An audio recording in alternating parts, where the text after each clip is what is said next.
따라합시다. 지혜는 하나님의 능력입니다. 아멘.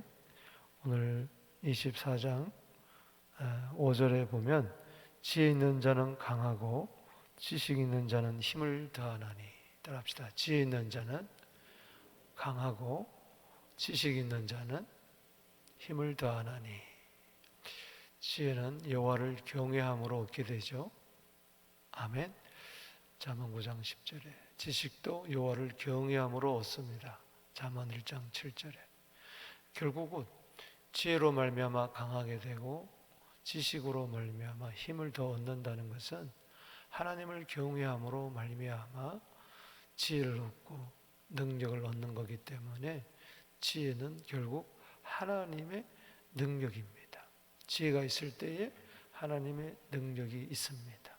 하나님은 지혜로우시고 능력이 많으신 분입니다. 고린도전서 1장 24절에도 오직 부르심을 받은 자들에게는 유대인에게나 헬라인에게나 그리스도는 하나님의 능력이요 하나님의 지혜이니라. 아멘. 그리스도야말로 지혜자의 원천이죠. 지혜의 근본이시죠. 그리스도는 하나님의 지혜, 하나님의 능력이다. 따라합시다. 지혜는 하나님의 능력입니다. 그 능력으로 살아가게 되기를 바랍니다. 그럴 때에 악인의 형통을 불허할 필요가 없어요. 나에게 하나님의 능력이 있는데. 아멘. 또 여기 3절에 지혜로 말미암아 건축된다. 여러분, 모래 위에 집을 지으려면 능력이 없어도 짓죠. 그러나 반석 위에 집을 지으려면 능력이 있어야 돼. 지혜가 있어야 돼. 여기 6절에 승리는 지략에 만함이라. 결국은 이것도 능력인 것입니다. 여기 미련 여러 가지 많이 있지만 이건 다 하나님을 의지하는 지혜가 없고 능력이 없어서 그래요. 오늘 본 말씀을 통해서 새벽의 기도 제목을 삼습니다. 지혜는 하나님의 능력인데 어떤 능력인가? 세 가지 말씀을 드립니다. 먼저는 생명을 구원하는 능력입니다. 11절 말씀 읽어봅니다. 시작. 너는 사망으로 끌려가는 자를 건져주며 살육을 당하게 된 자를 구원하지 아니라고 하지 말라. 사망으로 끌려가는 자를 구원하는 것, 이게 바로 능력이에요. 사망에서 생명으로 옵니다. 이 이상 더 큰 능력이 어디 있겠어요? 로마서 6장 23절에 죄의 삭은 사망이요 하나님의 은사는 그리스도 예수 안에 있는 영생이니라. 요한복음 5장 24절에 사망에서 생명으로 옮겼느니라. 여러분, 죽은 자가 살아난다고 생각해 보세요. 이 이상 더 큰 능력이 어디 있겠습니까? 여러분, 지혜로 말미암아, 지혜 대신 예수님을 말미암아 우리가 죄에서 사망에서 구원함을 받았습니다. 이게 복음인 줄로 믿습니다. 그렇다면 사망에 처한 자들에게 복음을 전해서 저들 생명으로 이끌어야 될 줄로 믿습니다. 그래서 지혜는 하나님의 능력이고 복음은 모든 믿는 자에게 구원을 주시는 하나님의 능력입니다. 로마서 1장 16절 말씀. 그래서 우리는 복음을 전하려면 능력을 힘입어야 돼. 하나님의 능력. 디모데후서 1장 8절에 하나님의 능력을 쫓아 복음과 함께 고난을 받으라. 복음을 전하는 데 있어서 어떤 고난이 있다 할지라도 생명을 구원하는 그 능력, 복음의 능력, 하나님의 능력, 지혜로운 자는 영혼을 구원하는 거죠. 이웃의 인도자가 되는 것이죠. 그래서 성령 받아야 돼. 할렐루야. 성령 받아야 돼. 충만해야 돼. 사도행전 1장 8절에 오직 성령이 너에게 있으면 임하면 권능을 받고 예루살렘, 유대, 사마리아와 땅 끝까지 내 증인이 되어서 사망에서 사람들을 구원한다. 어디를 보나 복음을 은 하나님의 능력이고 지혜도 능력이고 구원도 능력이고. 오늘 그러한 능력이 임하게 되기를 주의 이름으로 축복합니다. 두 번째는 7전8기의 능력입니다. 여기 본 말씀 16절 말씀 보십시다. 시작. 대저 의인은 7번 넘어질지라도 다시 일어나려니와 악인은 재앙으로 말미암아 엎드려지느니라. 여러분 7은 완전 숫자입니다. 완전히 넘어졌어요. 그런데 8은 세 숫자예요. 8은 세죠. 그래서 이스라엘 백성들은 난지 8일 만에 그 할례를 행하잖아요. 오순절도 7주간이 7번 지난 완전수 다음에 50일째 7, 7이 49, 그 다음 플러스 1, 그러면 8이. 그래서 8은 새 출발의 날이에요. 여러분 이렇게 일주일이 있잖아요. 7일이죠. 하나님이 7일 동안 천지를 창조하시고 7일째 쉬셨잖아요. 그리고 주일은 뭐냐? 이게 주일에 빛을 창조했거든요. 이것을 7 다음에 다시 뭐가 돼요? 원래는 8이잖아요. 근데 1로 다시 시작되잖아요. 첫째 날부터 7째 날. 다시 첫째 날. 그렇기 때문에 1은 8이에요. 1은 새 출발입니다. 할렐루야. 그래서 7번 넘어졌다. 이건 완전히 넘어졌다는 거예요. 완전히 그 인생은 절단났다. 더 이상 소망이 없다. 더 이상 희망이 없다. 그런 인생이라 할지라도, 그런 집이라 할지라도 다시 일어난다. 아멘. 이게 능력입니다.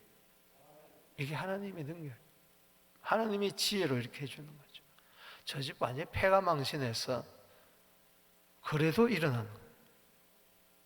여러분 보세요. 여기 15절에 보면 악한 자여 의인의 집을 엿보지 마라. 그가 쉬는 치소를 헐지 말라. 대저 의인은 이렇게 연결되어 있던 거죠.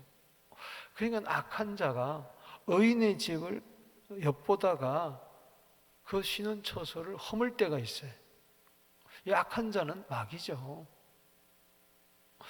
그래서 의인의 집을 이렇게 호시탐탐 노리다가 완전히 공격해서 무참히 짓밟아 버려서 그 쉬는 처소가, 안식의 처소가 사라져 버려요.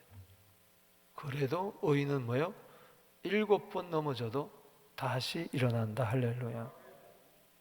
여기 의인의 집은 바로 교회를 할 수 있습니다. 영적으로 의인의 집이죠. 따라서 교회는 의인의 집이다. 악한 자가, 마귀가, 엄보의 권세가 호시탐탐 노립니다. 쉬는 처소라고 그랬어요. 여기 의인의 집, 그가 쉬는 처소, 교회야말로 안식처입니다. 영혼의. 할렐루야. 여러분 집도 마찬가지고. 근데 허러졌어요. 아, 그 교회 끝났다. 아, 그 집 끝났다. 그 인생 끝났다. 아닙니다. 지혜 대신 예수님 그 능력 때문에 다시 일어납니다. 할렐루야. 아멘이십니까? 항상 그래서 여러분들은 소망을 가져야 돼. 의인의 소망은 끊어지지 않습니다. 그러나 악인은 뭐요? 아주 일어나지 못해요. 여기 보니까 악인은 재앙으로 말미암아 엎드러진다. 못 일어난다. 그래서 누가 의인이고 누가 악인이냐? 다시 일어나는 사람은, 그 사람은 의인이에요.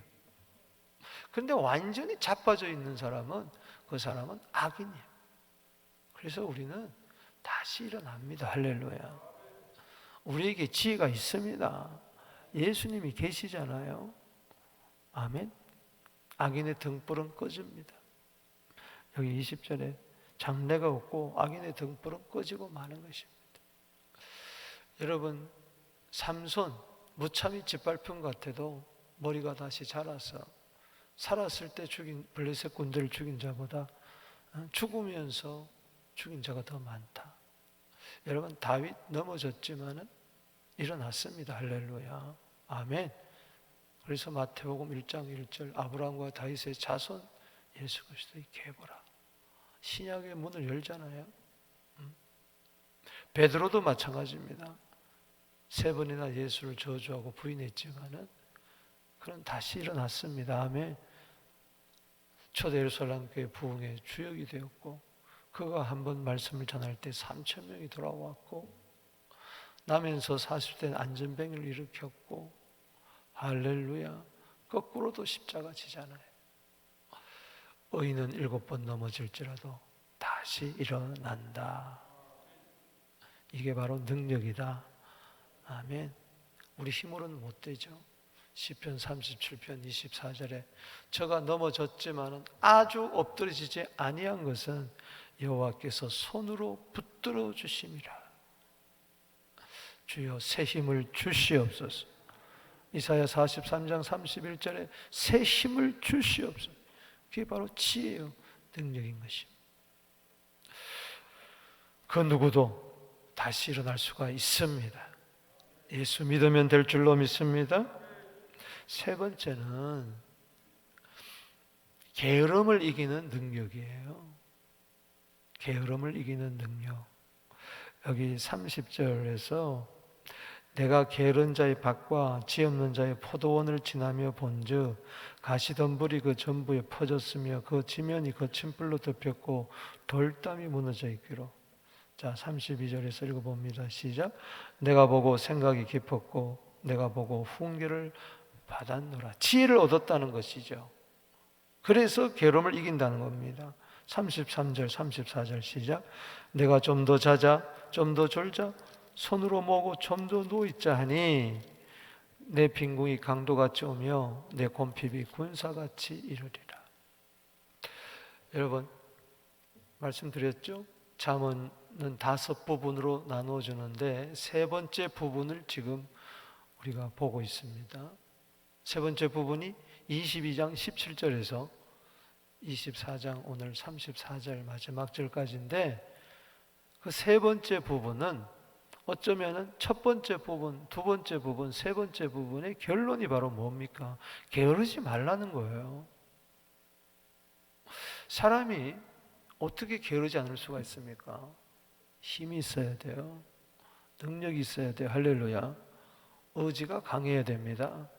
더구나 우리는 믿음 안에서 글쎄 예수 믿는다고 하면서 게으름을 피운다면은 그거는 능력을 다 잃어버린 머리 깎인 삼손이에요.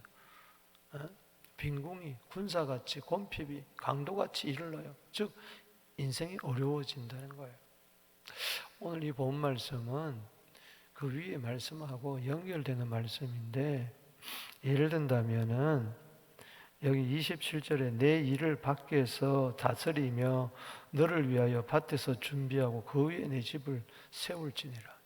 이 말은 무슨 말씀인고 하니 여기 일을 밖에서 다스리며 너를 위하여 밭에서 준비하고 그 후에 집을 세우라. 무슨 일이냐? 결혼을 앞둔 청년이 먼저 직업을 가지고 그리고 경제적인 것을 준비하고 그런 다음에 집을 세우라, 가정을 세우라는 겁니다. 게을러 터져가지고 우산을 쥐러 빠지고 일도 하지 않고 뭐 사랑이 전부다, 사랑이 최고다 그러고 직업도 없으면서 부모에게 빌부터 살면서 일도 안 하고 게을러 터져가지고 그런 다음에 결혼하면 어떡하겠어요? 안 되죠. 그 이야기예요. 가정 하나 세우는 것도 먼저 여기 가서 따지고 보세요. 밖에서 다스리고 너 일을 밖에서 다스리고 너를 위하여 밭에서 준비하고 이건 경제적인 거예요. 여러분 경제적인 준비하려면은 이런 아침부터 출근해야 돼요. 밤낮 없이 일해야 돼요. 세상 일도 그런 거예요. 그 후에 집을 세우라. 교회도 마찬가지입니다. 여러분들이 최선을 다해야 돼요. 아멘. 그래야 집이 세워지는 것이지. 예? 여기 3절에 집은 지혜로 말미암아 세워지고 그 방에는 지식이 가득하다 그랬는데 그게 그냥 되냐? 거짓말하지 말고 보복도 하지 말고 뭐 남의 죄에 간섭하지도 말고 그저 성실하게 일을 해라. 이제 그 이야기에서 나오는 건데 어떻든 간에 잠언서에서 많이 강조하는 것은 게으르지 말라. 여기 악인들이 나오고 미련한 자들이 나오지만 결국은 그 사람들은 게으른 사람. 뭐 세상 일에는 부지런할지 몰라도 주의 일에는 게으른 사람. 하나님의 일은 전혀 하지도 않는, 손 하나 까딱하지 않는 사람들이 세상 악인들입니다. 여러분, 잠언 13장 4절에 게으른 자는 마음에 원하여도 얻지 못해요. 맨날 했으면 좋겠다, 이랬으면 좋겠다, 저랬으면 좋겠다, 맨날 개꿈만 꾸는 사람. 불안한 자는 풍성함을 얻는다. 잠언 15장 19절에 게으른 자의 길은 가시울타리 같으나 정직한 자의 길은 대론이라. 아멘이십니까? 잠언 21장 25절에 게으른 자는 자의 욕망이, 게으른 자의 욕망이 자기를 죽이나니 자기 손으로 일하기를 싫어하느니라. 지혜는 능력입니다. 게으름을 돌파할 수 있는 능력. 우리도 그래요. 때로는 쉬고 싶고 그만하고 싶고 그냥 모든 너를 놓고 싶고 그래요. 좀 쉽고 편하게 안일하게 즐기면서 인생 살고 싶을 때가 있겠죠.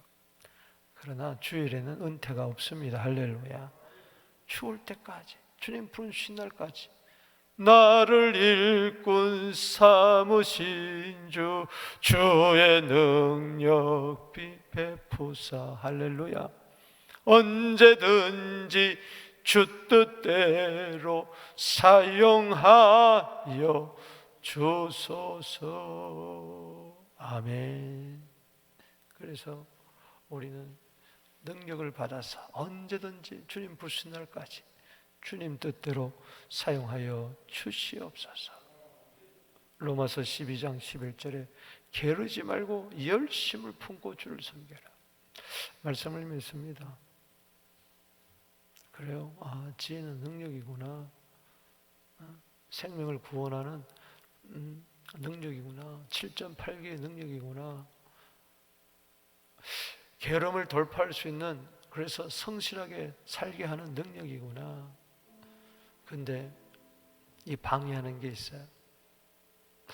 악한 자가 우리에게 낙심을 주는 거예요. 특별히 어려울 때, 힘들 때 다 무너지고 맙니다. 낭망하면, 낙심하면, 낙담하면 끝나는 거예요. 여러분 10절 말씀 비결을 알아야 돼요. 네가 만일 환난 날에 낙담하면 내 힘의 미약함을 보이라. 거기다 줄을 치세요. 여기 5절 말씀의 짝구절이에요. 지혜 있는 자는 강하고 지은 힘을 더하는데 네가 만약 환난 날에 낙담하면 네 힘의 미약함을 보이리라. 아무것도 못한다는 거예요. 복음도 못 전하고 구원하지도 못하고 나도 못 구원하는데 무슨 남을 구원해요? 내가 낙담에 빠져 있는데 무슨 예수 믿으세요? 하겠어요. 아니 너나 잘 믿어라 그럴 거 아니에요. 네가 예수 믿으면서도 맨날 낙담하고 어렵다고 힘들다고 안 된다고 낙심, 낭망, 절망하고 있는데 네가 믿는 예수를 내가 왜 믿냐? 그렇잖아요. 어떻게 7.8기가 돼요? 낙담해 있는데 주저앉아 있지? 낙담하면요 손 하나 까딱하기 싫어요. 다 귀찮은 거예요. 예수 믿다가도 낙담하면 다 귀찮아요. 교회 나가는 것조차도, 기도하는 것조차도, 찬송 한 장 부르는 것도 귀찮아요. 왜 그렇습니까? 낙담해서 그래요. 낙담한 자의 특징은 뭐냐? 기쁨이 없어요. 기쁨이 힘인데 느헤미야 8장 10절에 따라합시다. 기쁨이 힘이다. 어제는 지혜는 기쁨이라고 그랬잖아요. 다 통하는 거예요. 그래서 여러분들이 여기 13절 보세요. 그럼 낙담을 이기려면 어떻게 되냐? 내 아들아 꿀을 먹어라. 이것이 좋으니라. 송이 꿀을 먹어라. 이것이 내 입에 다니라. 잠언에서 송이 꿀은 뭐라고 그랬어요? 말씀 아닙니까? 시편에도 말씀 아닙니까? 시편 109편 103절에. 그러니까 이 꿀을 먹어라. 말씀을 아주 달게 먹으면은 14절 읽어봅니다. 시작. 지혜가 내 영혼의 이와 같을 줄을 알라. 지혜가 말씀이 내게 뭐요? 기쁨이 된다는 겁니다. 아멘. 그러면 뭐가 생겨요? 낙심이 생기는 게 아니라 정령이 내 장래가 있고 내 소망이 뭐요? 끊어지지 아니라 환난 가운데서도 낙담하지 않아요. 어제 말씀드렸잖아요. 로마서 12장 12절에 소망 가운데서도 즐거워하고 환난 중에도 참고 기도에 항상 힘쓰게 된다는 거예요. 그래서 여러분, 지혜가 능력이 되려면 그 지혜가 내게 기쁨이 되어야 돼요. 할렐루야. 그래서 말씀의 기쁨을 얻어야 돼요. 시편 119편 92절에 중요한 말씀입니다. 119편 92절에 주의 법 말씀이 내게 즐거움이 되지 아니했다면 나는 고난 가운데 멸망하였으리라 그랬어요. 그렇습니다. 고난 가운데 7.8기로 일어나는 사람이 있고 고난 가운데 망하는 사람이 있어요. 우리는요, 말씀이 기쁨이 되어야 돼요. 할렐루야. 시편 119편 143절에 환난과 우환이 내게 미쳤으나 주의 법은 나에게 즐거움이었습니다. 그러니 환난도 우환 가운데 낙심하지 아니하고 오히려 소망을 가지고 승리한다. 할렐루야. 오히려 환난은 나에게 힘을 더하는 도구가 되어서 지혜를 얻게 되어서 고난당한 것이 내게 유익이 되어서 어떻게 됩니까? 남에게 복음도 전하고 남도 살리고 나도 일어나고 7.8기로 일어나고 게으르지 아니하고 오늘 하루 승리하는 성실하게 살아가는 성실을 먹을거리로 삼는 우리가 될 줄로 믿습니다. 주 이름 부르며 나아갑니다. 지혜는 하나님의 능력입니다.